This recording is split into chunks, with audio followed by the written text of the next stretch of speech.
I know, I know. It's okay. Early birds get the worm, right? Yeah, definitely. That's one of my mottos. Yeah, exactly. Well, thank you so much. We'll just kick it off. I know your time is very, very precious, and I do really appreciate you being our, I guess, our guest this morning. I do appreciate it very much. I know that, you're so busy and, and you're such a family man, which we absolutely appreciate as well. And, and you're on one of, gosh, like an amazing, amazing team. So, um, I guess we'll kick off. Can you introduce yourself a little bit and just kind of let everyone know who you are, and and then we'll kind of segue into all the questions. Sure. My name is Jonathan Ramirez. I've been an agent with KW since 2015 and have been a member of the Prestige team pretty much that entire time.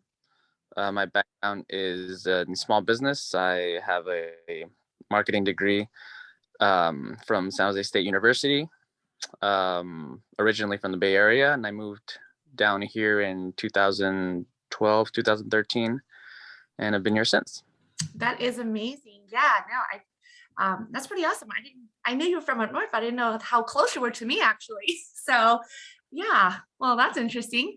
But okay, so marketing. I mean, I've seen some of your actually, I've seen all of your marketing, tools and resources, and I mean, you're a killer out there when it comes to marketing. I mean, everything is just so amazing and on point. But how did you get into marketing? Like, how was that just a passion? Was it like a calling? How did that even happen?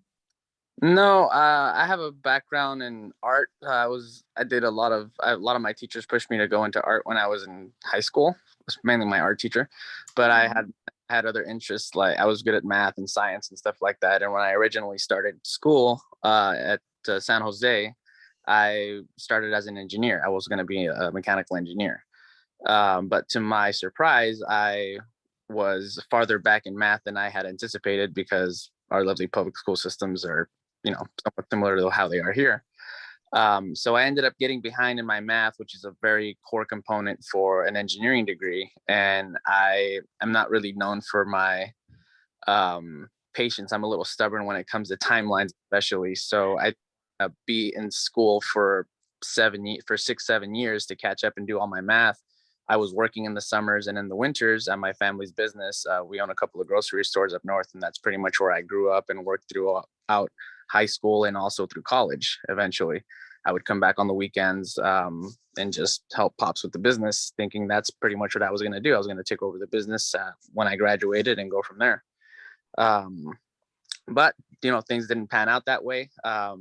I wasn't getting what I needed I wasn't going to get what I wanted out of the engineering degree, or at least I didn't think I was going to. So I switched over to my second thing that I knew best, which was business. And for marketing, I kind of just threw a dart at the board. Honestly, I called my dad and I was like, what should I do? I mean, I could do accounting. I had done accounting in the past for a side job before. And I just, I figured that would be the next best thing. But for some reason, my artsy side decided, give marketing a shot and you might like that. And I actually really did enjoy it. I really like that it blends the science of business with another art component, and it's also sales at the same time. So it was a interesting career choice for me. I think if I could do it all over, I would probably try to stick with my engineering degree, but I have very little regrets about sticking with marketing. I think it was a good fit for me as a person, and just my different skill sets. It's easy to apply a lot of them into a marketing role. And when I transitioned into real estate, it was even better because I've always had a kind of a hobby. I've been an enthusiast of film, so I used to like to film my cousins and myself when we used to skate when I was a kid. When I ride my motorcycle and stuff, I tend to do a little bit of filming to it. I've always liked photography and that sort of thing. So when I got into real estate, it transitioned very well. Before and after pictures and just doing reels and stuff like that, property promotion, that sort of thing was, it kind of all came together for me. And I do have a little bit of background in graphic design as well, which is, opened up a lot of doors with those flyers and brochures and stuff like that. It really helps get our ideas and communicate, what services we offer, and do it in a professional looking way, I think. Right. But not just on a professional looking way. I mean, like, everyone, especially a lot that's, oh, I have, a marketing background, I have this and I have that, and not discounting them. But, it's one thing when you have the tools and it comes from an educational standpoint, but it's a whole new ballgame when it comes from not only educational, but a passion. And that's what I'm going to call your work, because I mean, everything that you put out there, you can see the love and the care and the passion, that you're so passionate in what you do. And, I mean, that's a rare attribute to have, where you love your job and it flows through your work. Right. Right. I mean, like I said, I mean, I'm always amazed at the moment I see the prestige teams, when you put something out, it's like, wow, it's on a high level. I mean, we Yeah. talk about mastery all the time. I want to say that you've mastered the art of marketing. So, Well, it's an accomplishment, my, right? my little niche, we're pretty good at marketing, properties and the work that we do, and that sort of thing. Definitely, each business has its own niche on how you're supposed to market. Just like, we as realtors have our specialty and our specialized skill sets on how we use to negotiate, to find leads, that sort of thing. It's a very diverse skill set that we use, and it's different for every profession, but I've gotten pretty decent at real estate marketing, I would say. Oh, I would say you're a little bit more than decent. Like I said, I've seen your work. I'm not biased, but I have seen your work. I, And okay, so the marketing, so again, you've mastered the marketing side. Oh, the real estate side. I mean, I know that you had recently closed a pretty big deal. And ironically, that story that you told me actually was very inspiring. I remember you mentioned that, this was the neighborhood that you'll eventually want to hit. I'm going to close in this pocket no matter what, right? I mean, yeah. how did that feel? And please give us a little bit. I mean, those that are on here that didn't know the story, like I have the privilege to, can you share that a little bit? Because Sure. again, it's such an inspiration for those, especially as just starting in real estate, or some of us, we've been in the real estate industry, and just the passion of wanting something so much, and then it came into fruition. I mean, wow. Right. So I remember driving down the coast over here in RPV on PV Drive South and West, and just admiring all the beautiful homes that are right there, right on the water, across the street from Trump, and even further down right before you get to PV Estates. And I was I was new back then. I was maybe like a year or two in working with Karen, still, before COVID or anything, back when everybody was door knocking and doing all that stuff. And I remember kidding around because I was door knocking Eastview at the time, and I said, oh, maybe I'll come door knock over here sometime. Yeah. And I was like, have you ever sold anything here? She's like, no. And I was like, oh, I hope one day maybe I'll close a deal here.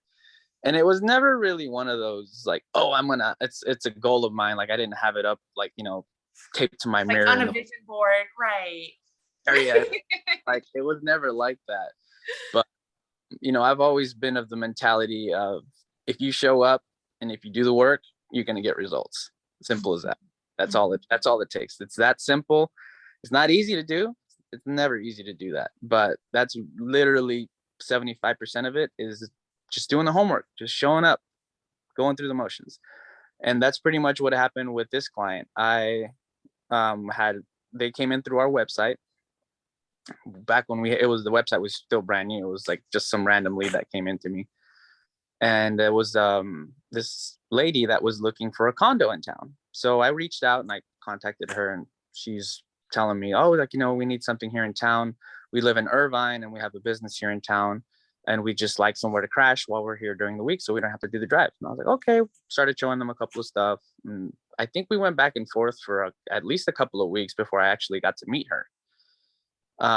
Showed her a couple of condos, and real quick it was like, nah, like, this isn't gonna work. And she introduced me to her husband, and they're originally from Iraq. So they've been here for years. So, I mean, they speak perfect English and everything, still have an accent, but they basically were self-built people. They came from a small business background, very similar to how my family and I was brought up, where my entire family, my dad, my uncles, everybody has their own business. That's just how they roll. And similar to how my clients here were running their business. So we kind of had that connection. They didn't have to say much for me to understand what they've been through.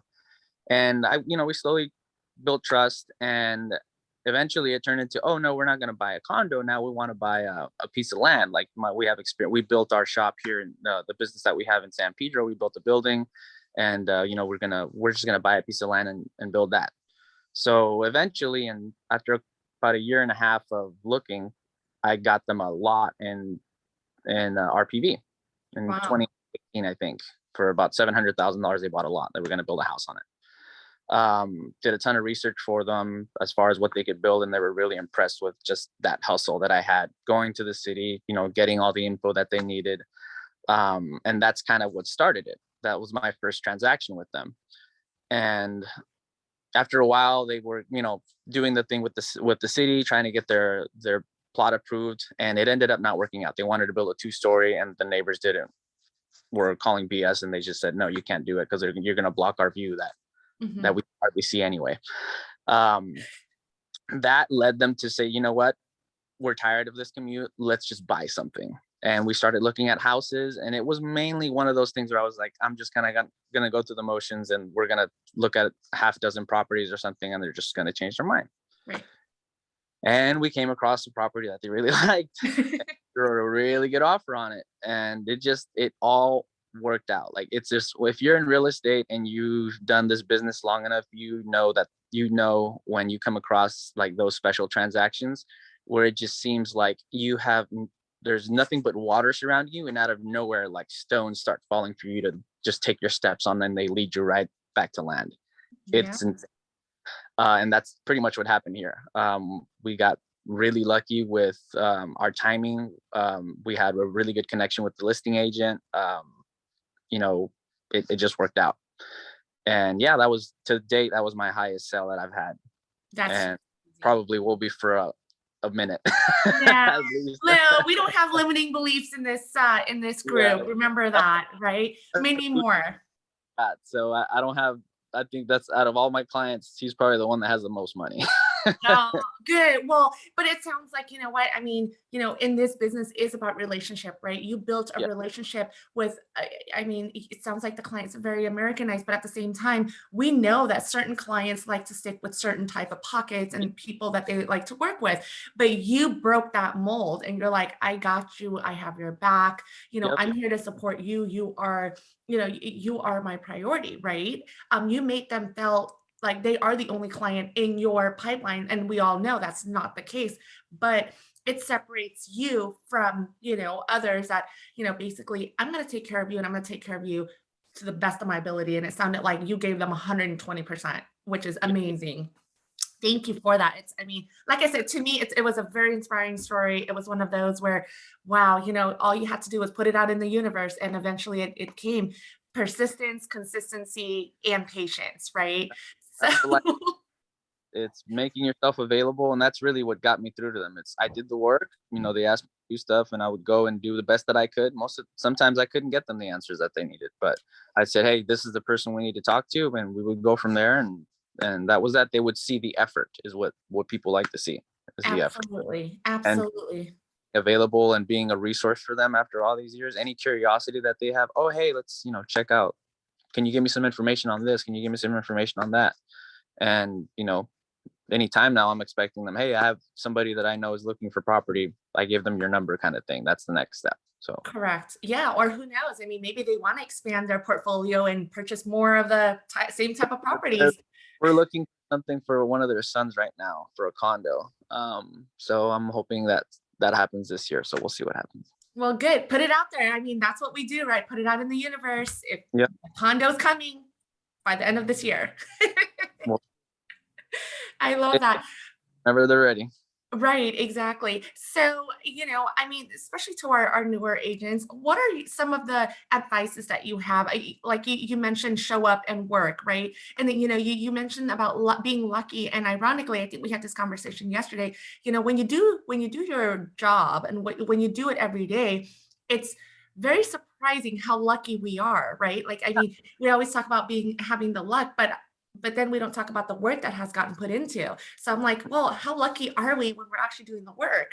So what are some of the advices that you have for our newer agents, or maybe some of our agents that, kind of fell into the, call it COVID slump, and they're coming out of it and now they're ready to, break some of the barriers down and start pushing their business forward?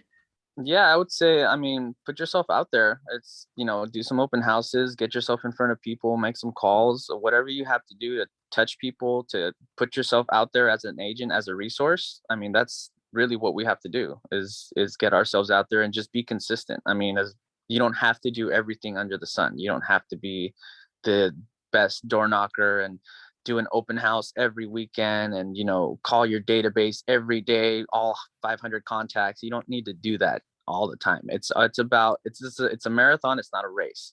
So you need to be able to be consistent in the work that you are putting out. So like if you're farming an area, like make sure you farm it, focused on that being your farm. And I mean, some of these things take time to catch traction. You can't send out some flyers and then expect results that first month. It doesn't work that way. It has to be 3 months, 6 months ideally at least of a commitment for you to start seeing results, depending how hard you hit it. But that would be my main advice to anybody. Whatever you start doing, however dumb it may be, as if you feel like you're delivering value to people and there's an area that people aren't servicing, maybe even better. Like I said, just be consistent with it. When I first started our website, I didn't know what to put up for our blogs. So I started doing like a RPV market update. And this is before anybody was doing like any kind of market updates. Yeah. And to have them on our Instagram, actually, I would take pictures of them and put them on our Instagram and try to like jazz it up. But it didn't catch traction with me the first couple of months that I tried it. And I got busy doing other projects, and I just ultimately got spread too thin and abandoned the project. I never kept up with it. Eventually that turned into our property pages on our website that I update those numbers and kind of point people there. But what I'm getting at is, if I see a lot of people doing market updates now, like as a post monthly, if I would have kept up with that and have farmed my area, I'm pretty sure I would have gotten at least 1 or 2 listings on it by now. And Right. it's about picking what you want to focus on and just being consistent with it and giving it time to give you results. You can't expect it to work overnight. Agreed. No, absolutely. And I think that's probably in our nature, right? I mean, a lot of us in real estate, we have this, we want that instant gratification. Right. So, Now, it's, have the like there's all these referral platforms that you have out there. If you stay active on them and like just if you're willing to give it that referral fee, a little bit of money is better than no money, especially if you're getting started. But you shouldn't rely on that 100% as your income for leads, because you're always going to be paying a percentage. You need to find a way to nurture leads organically, that you're not paying anybody a referral fee, whether it's through your sphere of influence, whether it's through marketing, whether it's through whatever, doesn't matter. But that's the key. Once you start getting those leads in that you don't have to pay referral fees on, and you grow your organic sphere, then you start building your database organically. And that's where you can really start making a living off of real estate. Because if you're just depending on, the free leads that come in that you pay a 25 or 30% referral fee, that'll keep you going in between. But if you slowly start building up your own clients and your own database, and you can close 5-6 deals on your own on top of whatever free leads that you get, I mean, that's where you can really start establishing yourself, right. having a schedule. You can really set your business off that way. Yeah. So more of like using that as your bread and butter. And then the leads that you're paying for should be like a buffer, or kind Right. of the sprinkles in it, right? Exactly. Keep you Yeah. going, because we all have those dry periods. And even our team, as much volume as we do, last year I think in March we did 1 deal. Mm. Yeah. And and then we ended up having an awesome year Yeah. regardless. You guys All go that. killed It's it. not you guys, everybody goes through it, everybody. I So love that. Well, there are a that, couple that's questions for settling. you. Hmm. So Kim had asked, since you have a strong marketing background, what type of marketing pieces do you do on a regular basis? Postcards, social media? We tend to keep up our social media active. Postcards we do with every closing. At least we like to send out, let the neighbors know that we just sold a listing in the area. That's a given for every single listing that we do. Mhm. But I would say whatever you specialize in most, you can always, like I said, farming areas, just delivering content. There's so much content you can deliver to people these days. And most of it just comes from like the current matters that are at hand. Like right now, the rates are super through the roof. You can always build a piece around, oh yeah, rates are high. We think rates are high now because we've been used to the 3%, but historically they're above 7. So when they get to 6, you're going to be kicking yourself that they weren't at 5, et cetera, and so forth. But those types of pieces, I like to work on like evergreen marketing pieces as well. Things like, how to prepare your home for sale kind of thing. It's always the same thing: declutter, clean, make it look nice. Things that you can constantly use over and over and refer back to people. Another great resource for evergreen marketing resources is questions that you get all the time from your clients that you want answered, like, like when should I start packing before moving, or what's the buying process like, or what's the selling process like. Those are all things that you can basically do every year. They're the same, but every now and then it changes. Like, the RPA changed this past year, so that's something I can include in my, how to write an offer, or how to buy a house in 2022 or something like that. Right. Those can all be great marketing pieces that you can have as a resource, to your client specifically when they ask you these questions. Oh, I've written a blog about this. Why don't you check that out? That sort of stuff. Rent control is another good one, even though that's constantly changing. But, instead of us sitting there explaining to people on the phone, this is the process, this is who you have to call, like, we just drive them to, hey, we have a post about this on our website, here's the link, check it out. There's all the resources on, the city contacts that you can get a hold of. If you have any questions, inform yourself and let us know, because we can't kick out tenants because you want to buy this income property. Right. So I understand that. You'd be surprised. No, I know. I think we're surprised all the time when it comes to those type of scenarios. And then from Gabrielle is asking, can social media be a place of consistency to gain leads? Can we focus on that area?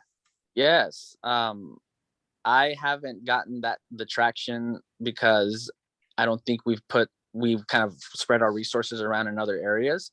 Mm-hmm. But I know of agents that almost exclusively do just online social media marketing, and that's where they get a ton of their leads from. And I mean, now Instagram and Facebook and all that stuff, you can create an ad like this and Mm-hmm. have them come out. It's all about just the content that you put out and putting it in front of the right people that have the need for the services that you provide. Yeah, I love that. I love that. Now, in regards to, oh, and she said, thank you. No problem. Now, I know we're touching a lot. As you can tell, the marketing piece is it's a conversation that everyone is so engaged on because it is very important, right? I mean, even everybody needs to, well, at least like even for me, I feel like I always have to up my game on a social media Mhm. standpoint, right? Because, it's the consistency part that you had mentioned earlier, because for me, I'm not consistent and I know I need to do a better job. So clients know that, hey, we are still relevant. We are still in the business. And so like, as far as social media go, how many posts do you post a day? What is the right number? What is the wrong number? Do we want to overwhelm our clients, right? Like, what is your recommendation on that? Yeah, I think it's a case by case, really. Okay. Honestly, it depends on, like, it would really be a case by case, because like for a team page, it would be a different marketing strategy than if you have your personal page.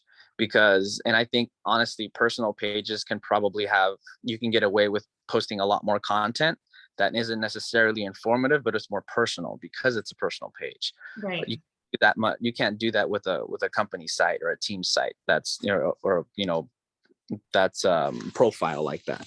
Hmm. um, for those types of profiles, I prefer more like informative content that's more based on blogs or things that like current matters that people want to learn about. Always delivering value in one way or another, but it takes a little bit more work, I think, on the team or professional profiles to do it that way and do it consistently, because for you to build content, it takes time. And if you want to consistently post, at least once a day, you have to continuously be building this content or finding content to post. So it just takes a little bit of work, a little extra work to do it that way. But Okay. far as a personal one, I mean, anything that you're working on, getting this listing ready for the market, you know, take a picture of, the place looking messy, and then you can do like progress pictures, or just even that, like showing that you're like, this is what I'm doing today. This is what we're working on. Doesn't Good. even have to be anything professional, as long as it's consistent. Like, it's all real estate based. And I mean, you can go back and really dig into the nitty gritty about it. A lot of professional profiles, especially for Instagram, focus on having like a really good first picture, so that when somebody clicks on your profile and they scroll through your feed, if they see pretty pictures, what are they going to do? They're going to continue to scroll, and they're They're going to click on it. they're going to hit the follow sign. Follow buttons. Yep, They don't. absolutely.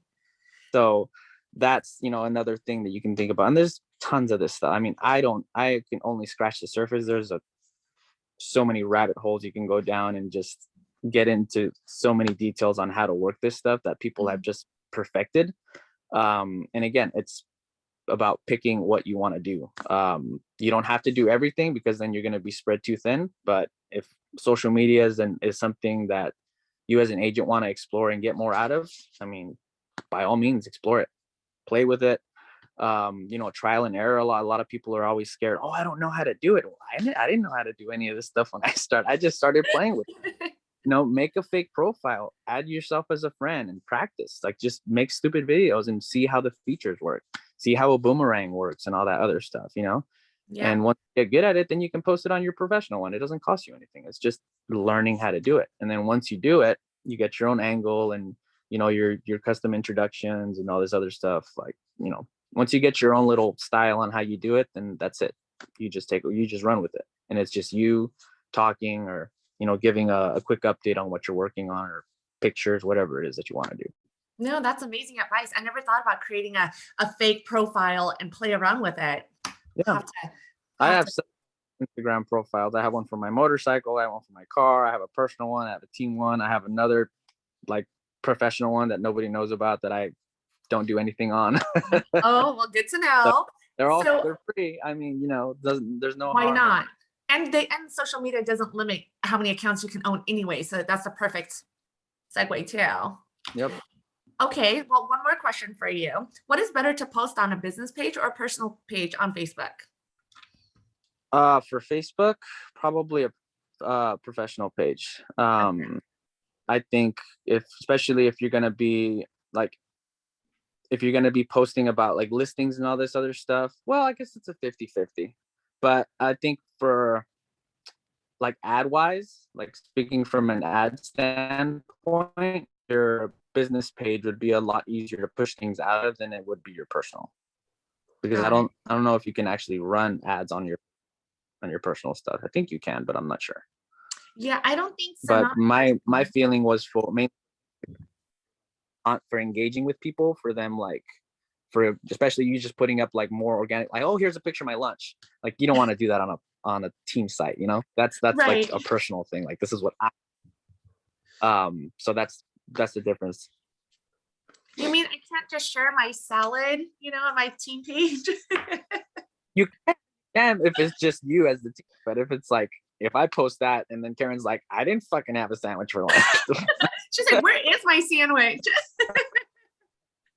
Pardon my French. It's different, because you're speaking for more people than, you want to make sure you're speaking for everyone when you're posting that stuff. Absolutely. Our field, this was our, the client that did it, or our agent represented, this client, blah, blah, blah. Different story, but. Awesome. Well, I love that. Thank you so much. And again, I really appreciate your time. I know it's, your time is very valuable. So, I greatly, greatly from the bottom of my heart appreciate you being here with us this morning as well. Yeah. Now, any last words for all of us before we let you go? Nope. Be consistent. Pick what you do. Show up and work. Show up and work. Yeah, that's it. I mean, it's honestly, it is that simple. It's not easy.